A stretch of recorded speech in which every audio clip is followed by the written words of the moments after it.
Welcome to another deep dive. Today we're going to climb into the mind of someone who really took that whole reaching new heights thing seriously. Alex Honnold. Yeah, you know what's interesting about Alex Honnold is that he's not just a climber. You know what I mean? He sort of embodies this idea of pushing human limits. He definitely does, and that's what we're going to explore in this deep dive. His incredible free solo climb of El Capitan. And for anyone who needs a quick refresher, free soloing means no ropes, no safety gear. It's literally just Alex and 3,000 feet of sheer granite. Yeah, and I think that's what makes this deep dive so interesting. What makes a person take on this immense risk? Like a risk where one mistake could be the end. Exactly. And to understand that, I think we have to start with Alex's background. Born in Sacramento, California, 1985. But his path to becoming this climbing legend, it wasn't some, walk in the park or anything. It's always fascinating to remember that, even these extraordinary individuals like Honnold, they have a story, a path, a journey that they've been on.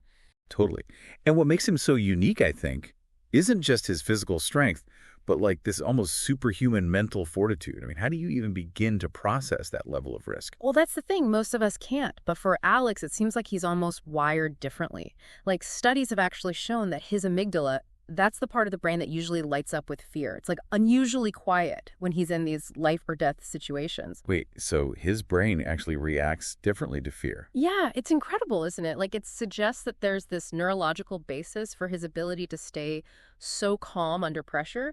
But it's not just biology. He's also cultivated a very specific and unique mental approach to risk. So he's not fearless. He's just mastered fear. Exactly. He doesn't see fear as this enemy. He sees it as like a signal, a way to gauge whether or not he's pushing himself hard enough. He actually has a quote where he says, "Fear is just a reminder that you're pushing the boundaries of what's possible." I'm getting chills.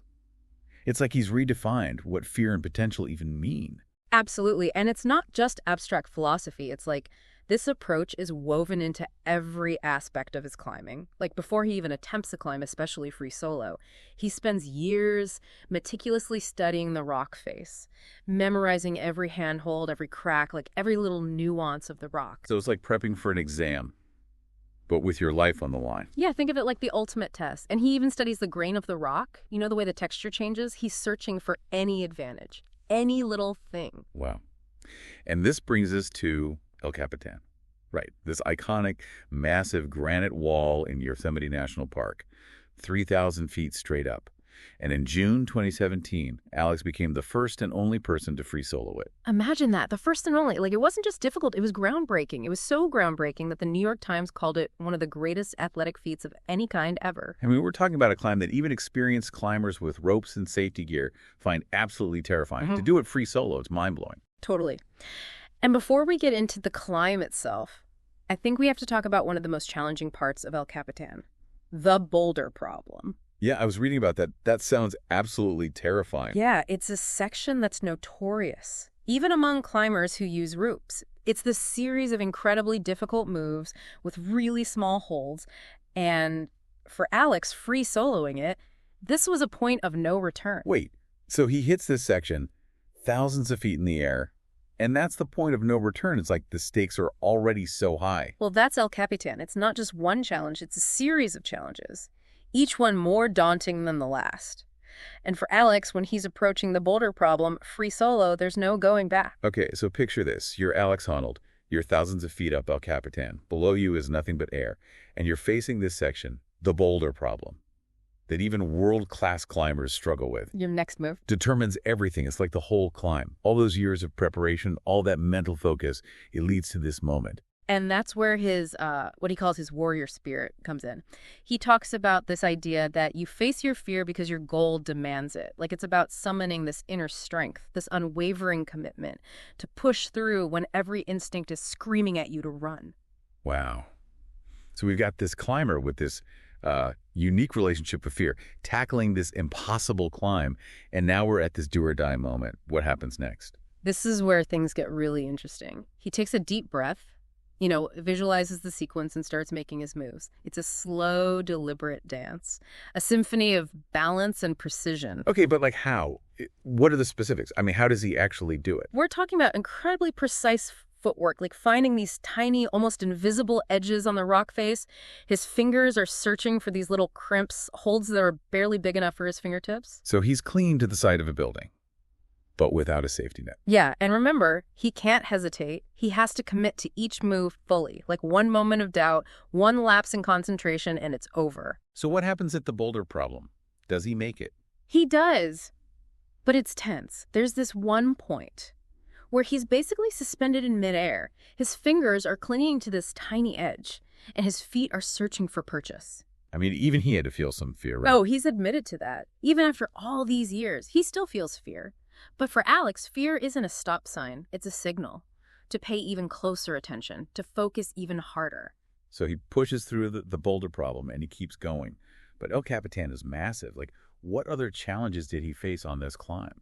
Well, aside from the physical challenges, there's this mental endurance required to stay focused for hours on end. This climb took him almost 4 hours. 4 hours. With no ropes, no breaks, just pure concentration. That's amazing. And remember, he's not just climbing, he's problem solving in real time, constantly adjusting his plan, adapting to the changing conditions, making split-second decisions that could mean life or death. It sounds exhausting, Yeah. physically and mentally. And yet he talks about it like this Zen-like focus. Like in those moments, everything fades away. It's just him and the rock. It's pure. It's almost meditative. You know, when I first heard about Alex Honnold, I thought he was just this, like, daredevil, adrenaline junkie. But, you know, as we get deeper into his story, it's so much more than that. It's not about the thrill or the risk. It's about the pursuit of mastery, like pushing the boundaries of what's humanly possible. He even said if you're seeking perfection, free soloing is as close as you can get. Yeah, and that's what makes his story so inspiring. It's not just about climbing. It's about that human desire to achieve something truly extraordinary. So he conquers the boulder problem, stays focused for hours, and eventually reaches the top. He does. And in that moment, he makes history. But his story, his achievements, they resonate far beyond the world of climbing. He's a symbol of human potential, of what we can accomplish when we really set our minds to it. And it's not just about, you know, physical feats. It's about overcoming any challenge, any obstacle that we face. Like, think about a goal that really terrifies you. Like, that's your El Capitan. What would it take for you to even start planning that climb?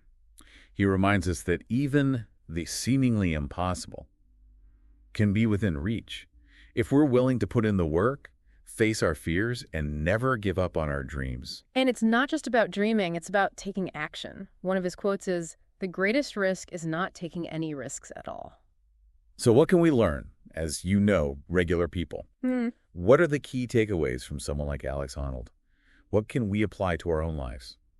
Well, I think it starts with mental fortitude. Like, Alex's success wasn't just about physical strength. It was about his unwavering focus, his ability to control his fear, his relentless commitment to his goal. With that kind of mental strength, you're not just born with it. Right. It's like a muscle. You have to exercise it. You have to strengthen it. You can do that through meditation, mindfulness, or even just pushing ourselves out of our comfort zones. We can all cultivate greater mental resilience. And just like Alex's prep, his meticulous preparation for his climbs, we can all benefit from taking the time to plan, strategize, prepare ourselves mentally for whatever challenge we're facing. Totally. Preparation is key. It's not just about knowing the steps. It's about anticipating obstacles, rehearsing solutions, visualizing success. And self-awareness, we can't forget about that. Knowing our limits, listening to our intuition, being honest about when to push forward and when to step back. Finding that balance between pushing boundaries and respecting limits. Like Alex himself walked away from countless climbs because he sensed that something wasn't right. So we've got mental fortitude, preparation, self-awareness. What else? What else can we learn from his journey? Passion. He found something he loved, something that ignited his soul, and he pursued it with everything he had. It wasn't about fame or fortune for him either. He lives this remarkably simple life, traveling in his van, seeking out new challenges, pushing himself to grow and evolve. It's powerful. True fulfillment comes from aligning your life with your passions, pursuing what truly matters, regardless of external validation or material rewards. And maybe most importantly, he teaches us to redefine our relationship with fear. Instead of seeing it as this enemy, he embraces it as a companion, a guide on the path to growth and self-discovery. He shows us that fear isn't something to be avoided. It's a signpost, a signal that we're on the right track, that we're pushing ourselves towards our greatest potential. His story challenges us to ask, what are we truly capable of if we can learn to harness fear? To see it not as a limitation, but as a catalyst for growth? Yeah, It's like he's saying to us, if it doesn't scare you, you're not dreaming big enough. that's a good way to put it. Fear is natural, especially when we step outside our comfort zones, when we pursue something that really matters to us. And speaking of comfort zones, I think it's safe to say that Alex Honnold lives outside of his coast pretty much all the time. Oh, yeah, for sure. He's always pushing himself, always looking for new challenges, exploring those limits of human potential. But he's very intentional about it, too. Right. It's not just about pushing limits just because. Right. He's got goals. He's got things he wants to achieve. I really like this quote from him. He said, "I don't want to die, but I don't want to live a life where I'm not really living." So for him, really living means embracing challenges, pushing boundaries, striving for more. It's like he's figured out a way to use fear as fuel, to propel him forward, to achieve those impossible things. Yeah, and that's the lesson for all of us. You know, fear can paralyze us, but it can also be a source of incredible energy, motivation. It just depends on how we look at it, how we respond to it. So as we wrap up this deep dive into Alex Honnold, I want to go back to something we talked about earlier, his warrior spirit. You mean that unwavering commitment to facing challenges head on, never backing down. Yeah, exactly. It's not about being reckless. It's not about being fearless. It's about cultivating inner strength, resilience. Keep moving forward when things get tough. Embracing the struggle, you know, knowing that the challenges are how we grow. He said, climbing is the great metaphor for how many times in life we have to draw up plans, trust our resources, and cling to life. He sees climbing as this metaphor for all of life's struggles and triumphs. It really is. Like, we all have our own El Capitan to climb. Those obstacles that feel impossible. Goals that seem out of reach. But his story is proof that even the most daunting challenges, you can overcome them, one step at a time. Mindset, preparation, determination. He's living proof. We're all capable of amazing things. If we can find that warrior spirit, that willingness to embrace the unknown, to push those limits, and never stop climbing. So to our listener, what is your El Capitan? What is that goal, that impossible goal you've been putting off? What's that fear that's holding you back? Because Alex Honnold has shown us the only limits are the ones we set for ourselves. Thanks for joining us. Until next time, keep exploring, keep pushing, and keep reaching for those summits.